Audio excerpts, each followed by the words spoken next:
Average Disciples. Welcome to the Average Disciple podcast, where every episode is an opportunity to better understand how we live our lives on purpose with intention as average disciples of Jesus, not measuring our lives by perfection, but really by how we grow in his truth and love. The Average Disciple podcast is a personal endeavor of me, Brian Weaver, recorded, produced, and shared by me. But this is really important.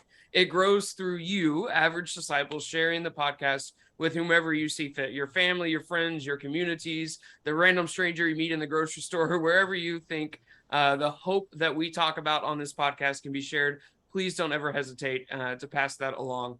You can follow and like the Average Disciple podcast on Facebook, Instagram, and YouTube using the handle @TheAverageDisciple. And this season 3, we've been uploading video episodes, including this one, on YouTube. So if you prefer, you can watch and listen to every episode. If you still prefer the audio version, that can be found on Spotify, iTunes, and other podcast platforms. I'm excited about today's conversation as I've been growing in my own journey of health and fitness and what it means to live a healthy lifestyle. Today, I'm joined by David McRae, a certified strength and nutrition coach out of North Carolina, and he's going to be helping us better understand what it means to live a healthy lifestyle as average disciples. So, David, thanks for joining me on the podcast. And if you don't mind, go ahead and introduce yourself to the audience. Hey, Brian, I appreciate it. Thanks for having me on. My name is David McRae. I'm a strength coach by trade, but I'm also a nutrition coach, and I've really transitioned to helping the average person get a handle on their training and nutrition. So I'm very excited for this conversation. Excellent, man. Well, I appreciate it. So just as a note to the audience, I came across David on Instagram. He was actually posting some stuff about shoulder mobility, and I tried the exercise and it actually worked. So please take his words of advice. I would not bring him on here if I didn't think he would actually help us. And I followed him ever since, and the stuff that he puts out is really good stuff. So I'm excited about this conversation today, David. So as you got into fitness coaching, what led you to go that route? And then now what has inspired you to keep going with it? Yeah, first of all, Brian, I didn't know about the shoulder mobility. That's awesome. I'm glad that you're able to get some value from it. Absolutely, man. All right, so back to the question, how did I get into coaching?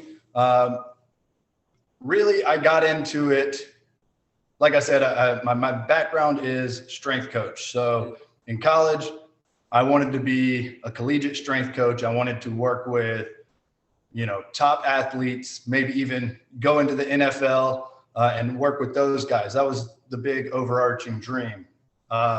So after college, I did what everybody does after they get their degree, and I joined the Marine Corps, right? So kind of derailed my training path, but I continued to train. I worked with my Marines, the people under me, with their physical fitness. And when I got out of the Marine Corps, that's when I first got my real taste of coaching everyday people. Yeah. So that's where I realized if I'm working in the NFL, how much improvement am I going to be able to make with this guy who's, the cream of the crop? Yeah. At that point, it's probably more maintenance and injury prevention. So yeah, while I started off working with a couple of high school and college athletes, the majority of the people that I worked with were average folks. And I was able to see how much change just basic strength training and nutrition could have on their overall quality of life. These people were having more energy, having less chronic aches and pains. They're able to enjoy playing with their kids. They had the energy to do so. Yeah. And it's just improving their quality of life. So while I got into it to work with athletes, and I still have the same ideas about in regards to training and how to best build strength in people. Yeah.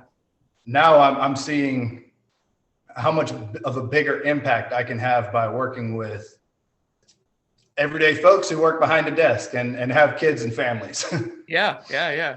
No, that's excellent. And so as you've been doing that, and as you've been coaching and you've been talking to these people, what are some of the common or the typical challenges, I guess, that the average person struggles with when it comes to health and fitness? Like they start that conversation with you, you start coaching, what are the things that you typically see as struggles that most people have to kind of overcome? Yeah, that's an interesting question. And Brian, I'm gonna flip this around and ask you, what are some common issues that you might have? Because I think people might be able to relate. Yeah, no, that's good. So I think one of the biggest things that I struggled with, especially, and I've been really focused on my health probably in the last year and a half, and really what that means and how do I wrestle with that. I think the first struggle that I had was I had to do it all or I did nothing. It was kind of that measure of like, if I'm not squatting 300 pounds, then what am I doing? Well, you don't start there. Most people, I guess, don't start there, I should say. I think the other thing, and even the wrestle that I still have is the dialing in nutrition and what my body needs versus what do I think my body needs versus, what do I actually want, kind of identifying those on the spectrum, especially, macro tracking isn't too difficult now. We have a lot of technology that helps us with that, but still, for me, the struggle has been dialing that in and trying to figure out, what is an appropriate amount of like protein intake for my health and so on and so forth. And then I think the last one that I've really struggled with is owning the reality that I have a desk job. And so that means I do live a sedentary lifestyle, and trying to overcome that versus like thinking, well, no, I work out, every day, or I play with my kids. It's not really a sedentary lifestyle. Well, no, it still is, because more hours out of the day, I'm either on my back in my bed or I'm sitting at a desk in a chair. Yeah. I think you hit all the big ones that I was going to touch on. So I'd like to dig a little deeper there. Okay. So I see this a lot. Is the all or nothing mindset. Yeah. You're either all in or you're all out. Yeah. And that's dangerous. That's dangerous, especially, if you are working that desk job and you are sedentary, because I guess it comes down to shifting your mindset on what you should be doing versus what you see the Instagram influencer doing. Yeah. Right. Yeah. Because there's definitely no shortage of fad diets. People love cutting out entire food groups, or, there's tons of different approaches that are, usually very restrictive. And when you're thinking about health and longevity in the long term, it's got to be sustainable no matter what you're doing. So when people have this all or nothing mindset and they're like, all right, well, I have to go work out 6 days a week. I have to lift weights for an hour at least. And then after that, I got to get on the treadmill and run for 30 minutes. They're going to last about a week. And then, they're going to be on the other end of that spectrum, which is the nothing side of that all or nothing spectrum. So I try to point people towards moderation, especially to start. And this applies to training as well as nutrition, because I don't think most people struggle with knowing what to eat. You know, most people know what's food, what's good food, and what's junk, right? The problem lies with what's easily available, what's readily available, what's convenient. Because I know you're a father, you know, you're a pastor. You've got so many other things going on. You're probably always on the run. Yeah. And so when it comes down to, all right, I've got 15 minutes for lunch, you're going to get what's easy, no matter if that's fast food or whether that's, you know, a lunch that you packed. So that's a very long-winded way of saying, I try to steer people away from that all or nothing and towards that moderate, sustainable, you know, can I do this every day? Can I do this every week for the rest of my life? Yeah. Well, and even, I mean, on that note, like, it's only been in the last week or so that I finally listened to my body. So I do karate 3 times a week, typically. And at least 2 of those are like hour-long sessions. And the other one's like 30 minutes, but it, you know, I still, according to my watch, as accurate as that may be, I still burn 225 plus calories in that 30-minute, you know, so it's usually pretty cardio heavy. And then I was trying to do resistance training, and each of those was like hour-long sessions twice a week. Right. And then I was trying to like keep my steps up around 11,000 steps and doing all of this stuff. And and I've been struggling with that all year, like since January. Okay. And it's, you know, and we're recording this episode in September. Right. And it's probably only been within the last week that I finally said, okay, I need to drop one of those days of exercise because I think it's too much on my body. And for me, we just got done with the Labor Day weekend, and I was like, I'm gonna see what my body does this weekend because I know I'm not gonna work out. We went and visited friends and so on. And the first couple of days, like, my body actually responded really well. I toned up a little bit, like all of the things that I've been wanting, but I haven't gotten to. And it was because even though knowing what I know and I've learned through guys like you and others, I still struggled with the all or nothing. Like, I have to do 5 days a week. No, actually, that's probably one of the worst things I could be doing for my body right now. So, you know, just as an encouragement to those listening or watching, like, that's a real struggle that has to be overcome, and realizing the discipline to take, you know, okay, 2 days a week of resistance training is actually really good for most people. And that's okay. Like, that's really good for your body. You know, and so that struggle of that all or nothing is still very real, even in my own journey of health and fitness. So, you know, you kind of started to get into it. So what are some other behaviors or attitudes that you find are essential for living a healthy lifestyle and for making it about, you know, the lifelong journey versus just this fad kind of diet stuff? Yeah. So I think mindset is huge. That's going to play a huge role no matter what you're trying to accomplish, right? And really looking at this from a long-term perspective, right? I think a lot of people get into it wanting to make changes as fast as possible, which is normal. We want things as fast as possible. We were just talking about the convenience of Amazon 2-day delivery. Yes. Not a sponsor, so maybe bleep that out. But when you're talking about your overarching goal of becoming healthy for the rest of your life, being able to stay active and feel good, you know, not feel like you're banged up. It's really a balance between putting stress on your body and allowing your body to recover. So when you're in that all or nothing mindset, it's usually geared towards the breaking the body down, the lifting the weights, to going to karate. Yeah. And less emphasis is put towards the recovery, the hydration, sleep, the nutrition aspect. Yeah.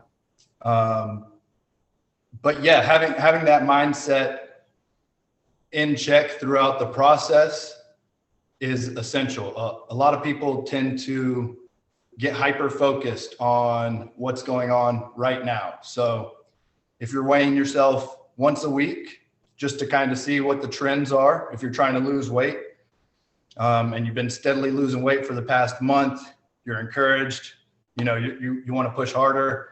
Yeah. Then you jump on the scale that Monday and it goes up 2 pounds. That's where you can go into that dark place and be like, well, what am I doing all this for? Have you been watching me, David? Sacrifices. Is this, are you into my life right now? Yeah. I mean, Yeah. these are things that are common for most folks today. Yeah. So mindset and just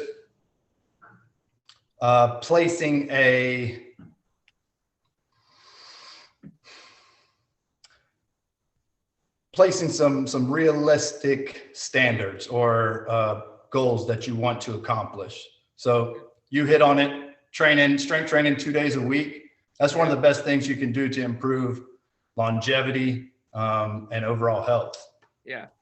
So what are some other, for the average or for the beginner, maybe into health and fitness, what are some other like realistic goals, milestones, or if you really want to focus on this behavior, this mindset, I think this will kind of kick you off in a good way. What are some of those tangible, especially for the beginner, like, hey, if you're just getting into working out, this is realistic for you kind of idea, and realizing that so much of it is individualized, right? Mm-hmm. My goals and things need to be different than somebody else, but to kind of help that mindset or that outlook on lifelong, what are some key tangible goals or milestones that people should kind of look towards? Yeah, that's a great question. And I think each person needs to start where they're at right now. Yeah. And not don't try to start where you want to ultimately be, right? Mm-hmm. So making small changes to what you're already doing. I take a holistic approach to weight loss, health, longevity, strength training, all of that. All of it is interconnected, and all of it feeds into one another. So I think where most people should start is with the nutrition. That's foundational. And I'm sure you've heard the old adage, you can't outrun a bad diet. Yeah. Yeah. So I've tried, it doesn't work. Nobody likes to run anyway. So exactly. We don't want to try that. Exactly.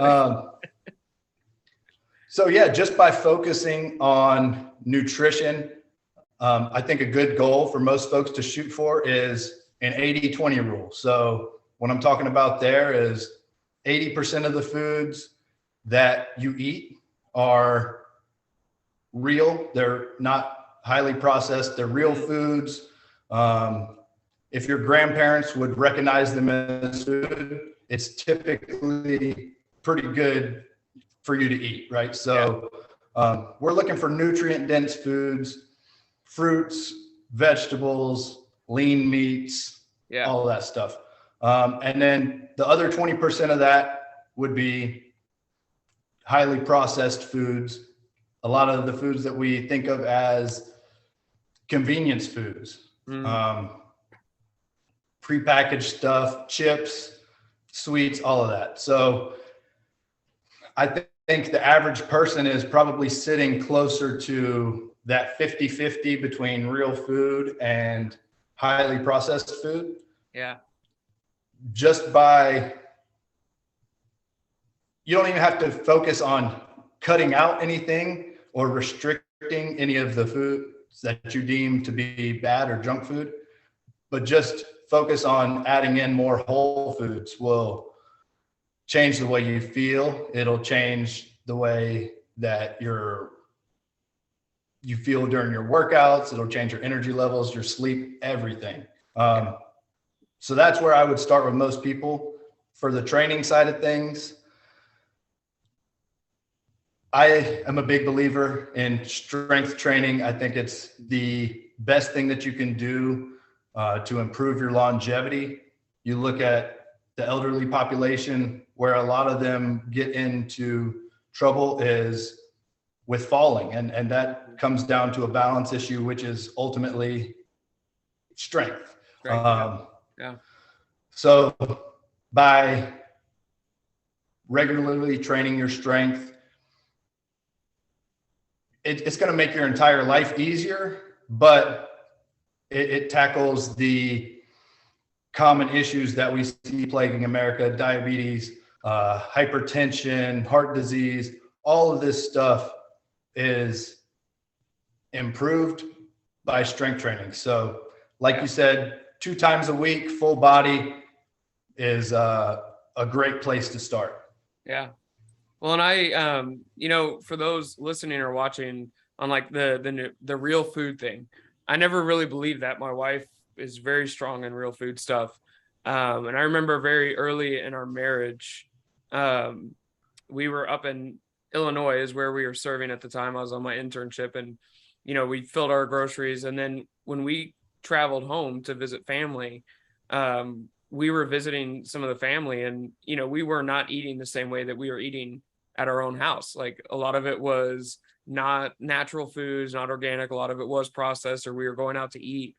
And I remember realizing the difference that my body felt, from eating that real food to not real food. And so if you don't have a lot of real food in your home, I would challenge you and lovingly encourage you to do it for at least 2 weeks, and then take notice of how your body feels different. Because it's made a tremendous, to the point that even when we travel, we try to find ways to make sure that we're keeping as much of that in our diet as possible, because that is an actual thing. that really does make a huge difference. He's not just saying that because he's a strength coach and that's what all the strength coaches. No, that's a real thing. Like, our bodies were made to take in real food, not processed. And so so try that out if you've never done that. That's huge.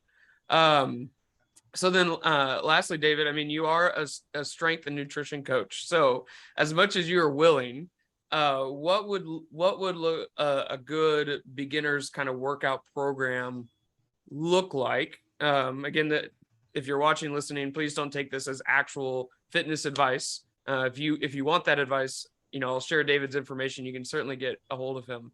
But what would you kind of say is a good way to start approaching? What are some key workouts or key exercises that they could start trying to do to really lead into that healthy lifestyle? Yeah, Brian, that's an awesome question. I do want to circle back just real quick about the whole food thing. Yes, it does absolutely change the way that you feel. Yeah. But once you kind of get away from what we consider to be the norm of like highly processed stuff, you realized that how engineered that food is to make you want to overeat. Yes. Yes. The crunchy, the salty, all of these combinations of textures and highly palatable flavors that our brains crave. Yeah. Billions have gone into engineering that to be as easy as possible for you to just mindlessly eat and overeat.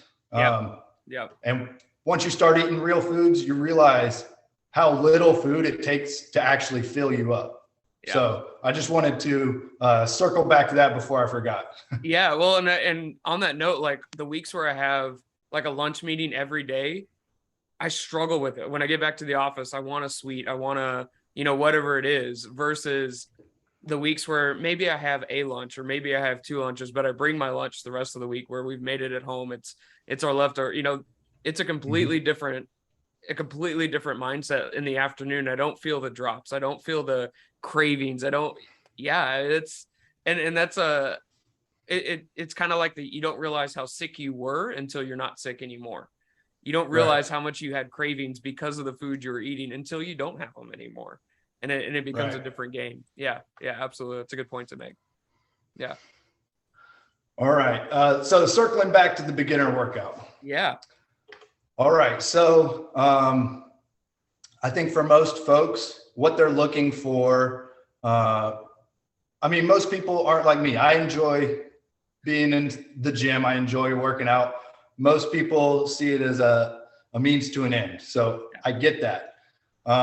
So I think creating a workout that is efficient and effective, you want to be able to get as much work into a short window as possible. Yeah.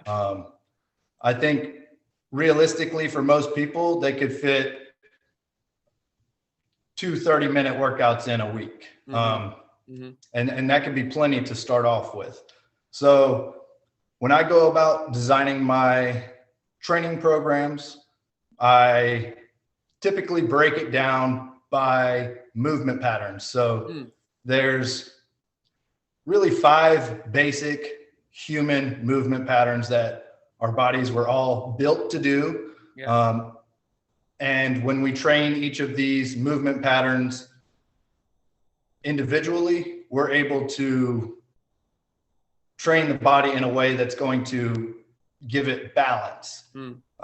Whereas I know a lot of people who are especially getting into working out will do more of a bodybuilding style training split. So they'll hit, chest and arms one day and back and bis and chest and tris or whatever. Yeah.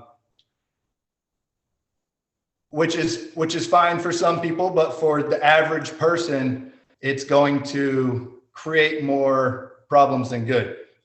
So Brian, I know guys love chest day. Monday is International Chest Day, right? And so naturally we're going to work the mirror muscles, the chest, the biceps, and leave the muscles on the back side of the shoulder as kind of like an afterthought. Right. When we're pairing that kind of training program with a sedentary lifestyle, a desk job where you're on the computer, your shoulders are constantly being pulled forward all day. Yeah. And then we're going in and we're training the chest, which is, pulling it forward, pulling the shoulders even more forward. Yeah. It creates more issues, it leads into shoulder pain and things like that. And the same goes with the lower body. Guys do not like to train their glutes, their butt muscles, and that's fine. But training your legs and overtraining your legs and undertraining your butt will lead to back pain, especially when you've been sitting in a chair all day. So, man, that was a really long-winded way of me saying I like the full body style, especially to start. But if you wanted to jump in, I appreciate you kind of going into some of that, because it is difficult to kind of figure out, well, what does a split workout mean versus a full body workout versus. So I appreciate you taking that long-winded approach to that answer. That was good. Yeah. Yeah. How long do we have? We only got about 2 hours left, right? I need to 2 hours. Short it up. That'd be great. That'd be great. All right. So like a good example beginner workout for somebody who's maybe working out in their living room or working out in their garage. I know you got the garage / sauna there in Texas. So. Yes. Yeah. It's been a sauna most of this year. Yes. Yeah. So the 5 basic movement patterns that I like to train, really 4 and then an extra would be, the first one would be a squat pattern, like sitting down into a chair, standing up, something we all do.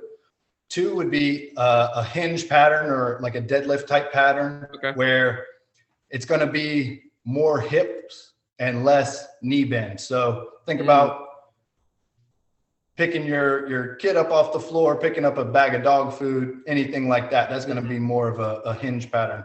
Okay. Then you're going to have a push pattern and a pull pattern. So I don't want to get too far into the weeds with this, but you could basically have a horizontal and vertical push as well as horizontal and vertical pull, right? So if you hit each one of these in a workout, and then you're training, your goal is to train 3 times a week, but you only get 2 training sessions because something pops up, you had a sick kid or something.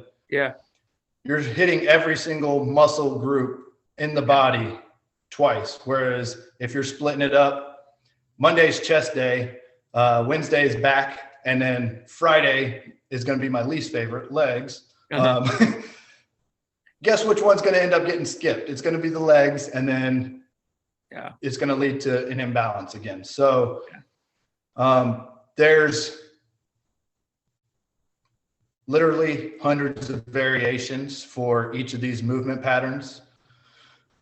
But the most basic would be, I'll just run you through like a sample beginner workout. So a squat pattern could be something as simple as a body weight squat, squatting down to a chair, or, just a regular body weight squat. If you're a little more advanced, or you're looking to challenge yourself a little more without adding a ton of strain to the joints, or adding a bunch of weight, single leg squats are great. So I'm a big fan of like the rear leg elevated squats. So your back leg would be up on like a small bench or a chair or something. Yeah. And then you're kind of pushing through that front leg. So I would start there. And then I like to pair my squat movement with a non-competing movement. So for the instance of this living room workout, we could do like a body weight squat paired with push-ups, right? Yeah. Something you can do in your living room. So as your legs are starting to recover, you're hitting your chest, you're getting into that next workout. And then you can kind of take a shorter rest in between sets. So pair those 2 movements together, maybe 10 reps a piece. While your legs are recovering, you're already hitting your chest.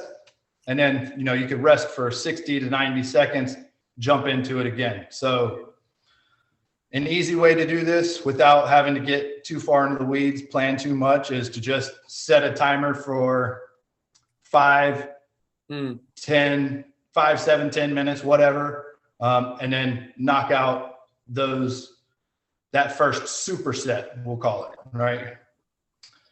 And then when the timer goes off, you could switch to the other side of the superset. So it'd be since we've done the squat and the push, we need to do a hinge and a pull. Yeah. So this could be as simple as like, if you've got resistance bands, you could do a resistance band deadlift and a resistance band row. So kind of the same philosophy here. You could just set a timer for 10 minutes, not get 10 reps of each, and the rest 60 to 90 seconds in between, get as many rounds of that in as you can. Yeah. And then, if you do that, if you're taking the conservative approach, that's a 10-minute workout, full body, you're going to be sweating. If you want to push it a little further, still you're 20 minutes invested and you've got a great full body workout. No, that's excellent. Yeah, I appreciate that. So you mentioned sometimes you throw out a fifth. What would be the 5th movement if somebody wanted to push that? Yeah.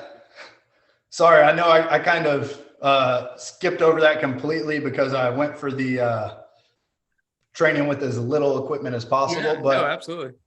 The 5th one would be basically like a loaded carry or walking with weights. And I guess it doesn't necessarily have to be walking with weights. It could be walking lunges or something like that, but something where you're moving your body through space is very different than just squatting up and down. Yeah. No, that's good. So David, if somebody wanted to learn more, if they wanted to chat with you directly, if they, they wanted to follow you a little bit, where could they find you online? Where could they go? Absolutely. You guys can find me at McRae SC on Instagram. That's the only place that I'm at right now.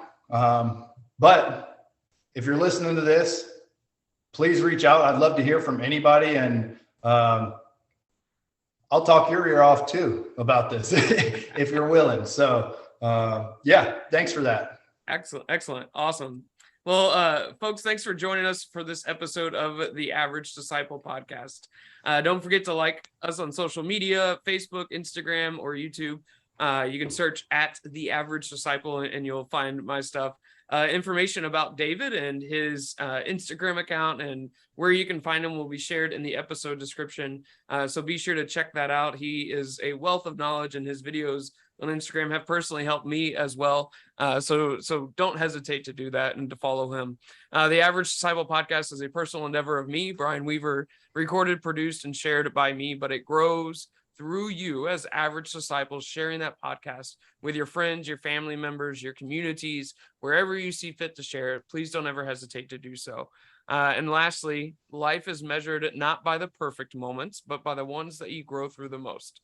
So keep living your life on purpose with intention as an average disciple of Jesus, and we'll catch you on the next episode. Thanks, guys.